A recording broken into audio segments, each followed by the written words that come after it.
ये कहानी 80 साल पुरानी बारिश बुलाने की एक अनोखी विधि से शुरू होती है। एक आदमी जो एक तेज घोड़े पर सवार है, बादलों की पतली कमर में रस्सी डालकर उन्हें खींचकर सूखे इलाके में ले आता है। फिर जैसे ही वह एक स्विच ऑन करता है, झमाझम बारिश होने लगती है। पल भर में हजारों मील का इलाका पानी में डूब जाता है। बूढ़ा बैल मजे से पानी में लेटकर नहाता है और समय के साथ वह जल भैंस में बदल जाता है। मगर जब बारिश ज्यादा हो जाए और निकासी का रास्ता न हो तो ये भी समस्या बन जाती है।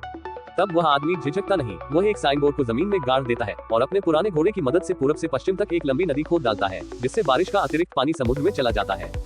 लेकिन ये सबसे अजीब बात नहीं थी, उस जमाने में लाइट अभी नहीं थे, तो यह आदमी आसमान से बिजली पकड़कर अपनी सिगरेट जला लिया करता था। अब वह इतना ताकतवर क्यों है, इसकी जड़ें उसके बचपन में है। उसके माता पिता ने पश्चिमी विकास अभियान के तहत पूरे 108 बच्चों के साथ घर छोड़कर पश्चिम की ओर रुख किया। मगर यात्रा के दौरान एक छोटा बच्चा, छोटा बील, रास्ते में गिर गया और कीचड़ में जा गिरा। मगर डरने की बजाय वो बच्चा वहीं खेल में लग गया।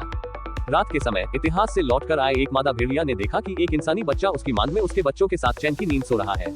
मगर उसने बच्चे को नुकसान नहीं पहुंचाया, बल्कि अपने बच्चों के साथ उसे भी पालना शुरू कर दिया। छोटा बील अब भेड़िए के बच्चों के साथ रहने लगा। समय के साथ उसमें भी भेड़ियों जैसी आदतें आ गई, उसे हड्डी किसी भी खाने से बेहतर लगती थी। अगर बाकी भेड़िए उसका हिस्सा चुराने की कोशिश करते तो बील एक दहाड़ से उन्हें भगा देता। वो बड़ा हुआ और उसमें अद्भुत ताकतें आ गई। उसकी छलांगें इतनी ऊंची थी कि खरगोश भी उसके सामने कुछ नहीं थे। उसकी रफ्तार हिरन से तेज और आवाज इतनी जोरदार कि रेगिस्तान की सबसे खतरनाक अजगर भी डरकर भाग जाते।